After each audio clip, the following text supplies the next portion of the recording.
po sa inyong lahat. Tara, let's self-study po ulit tayo.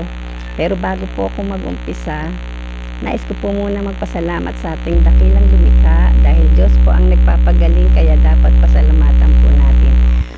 Pasensya na po kayo sa boses ko. Medyo natrangkaso po kasi ko. Bali, ilang araw na po akong namamalat. Kaya hindi po muna ako tumatanggap. Next week na po siguro ulit ako mag-start mag-therapy. Pasensya po muna. Tara, let's self-study po tayo. Ito pong isi-share ko sa inyo ay magmumula po sa libro. Matututo po tayo dito ng mga anatomy and physiology, yung pong definition of terms, yung pong body regions, body positions, at major organ systems. Alam niyo po ba dito sa libro na to ay meron pong module 1 to 5 na tinatawag.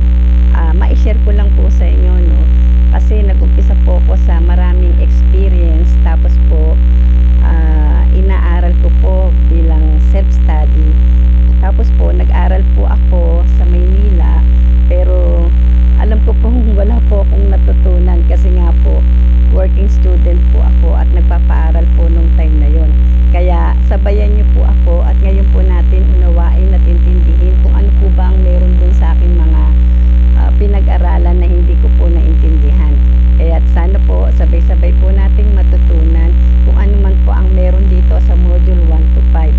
Dito nga po sa module 1 ay kinapapalooban po ng anatomy and physiology. At sa module 2 naman po ay yung microbiology and pathology. At sa module 3 naman po ay yun na nga pong massage therapy 1. At tapos po yung module 4 ay massage therapy 2 na po, yung massage therapy application po. At dito nga po sa module 5 ay matutunan po natin yung massage therapy 3, yung practice of massage therapy. Dito po nakapaloob yung mga code and ethics of massage therapies. Dito nga po sa module 1 ay ang matutunan po natin ay ang anatomy and physiology, yung definition of terms, yung body regions po. Doon po sa body regions ay may 4 po siyang nakapaloob. Yung pong head and neck, yung trunk, upper extremities, at lower extremities. Yung pong upper extremities ay magmula po dito sa ating buong braso. At ang lower extremities naman po ay doon nga po sa ating binti.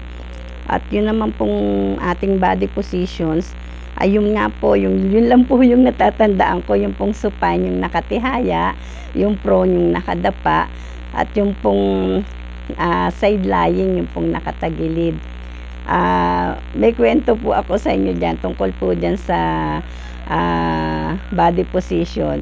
Kasi yung mga apo ko po, ang pakikipag-banding ko po sa kanila ay ang turuan po silang mag-massage. Ngayon po, ginagawa po nila sa kanilang papa. Sabi po nung apo ko, nakadapa po kasi yung anak ko, pinatitihaya po siya nung aking apo. Sabi po nung aking apo, "Papa, supay." Ngayon po, hindi po sila magkaintindihan mag-ama. Pinuntahan po ako ng aking anak at ano daw po ba tinuturo ko sa kanyang anak at tinatanong ko ano daw po ba yung supay na yun. Sabi ko po, supine, tumihaya ka daw. Bigla pong natuwa yung anak ko dahil tinitherapy nga po siya nung panahon na yon, nung time na yon. At yun na nga po, balik po tayo dun sa, yun na nga po yung body regions, yung pong ating head and neck. Alam niyo po ba dyan sa head na yan, meron po tayong 12 cranial nerve dyan na ako na lang po siguro yung uunawa at iintindi kasi matagal din pong pag-aralan. Tapos nga po yung trunk, yun nga pong upper extremities at lower extremities. Tapos yung pong body position, yung supine, prone at side lying. Tapos ito pa po yung maganda dito, yung major organ systems.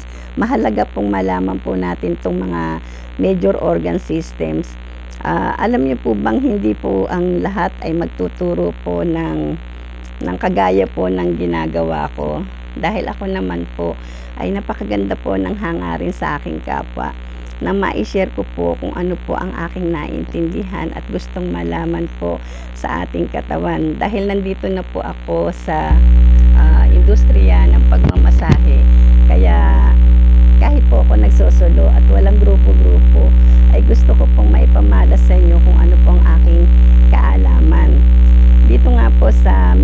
organ systems, ay binubuo po to ng sampung parte po. Ito po yung skeletal system, ang muscular system, integumentary system, circulatory system, lymphatic system, nervous system, respiratory system, digestive system, urinary system, at endocrine system. Alam niyo po ba na itong ginagawa ko ay napakalaking tulong po sa mga indigent people o sa mga mahihirap, na alam ko kung kahit po mahihirap tayo ay meron po tayo lahat cellphone. Yan na po yung kalakaran ng buhay ngayon. Kaya alam ko po no, kung madadaan po ito sa kanilang wall, ay wini-wish ko po na sana po ay magka-interest din po silang matutong unawain kung ano po ba ang meron sa ating katawan, para makatipid man lang po sa mga gastusin. Kung ganong alam na po nila kung ano po ang kanilang nararamdaman, di po ba, makakapunta na po agad sila sa ospital kung pakiramdam po nila ay medyo hindi na po maganda yung kanilang pakiramdam sa kanilang katawan. Punta na po agad sila sa ospital para po makapagpa-check up sa mga doktor at nang maresetahan po ng tamang gamot. Paano po? Sa uulitin na lang po ulit kasi medyo tumitindi po yung malat ko. Bye-bye! Bye-bye po sa inyong lahat. Sa muli po.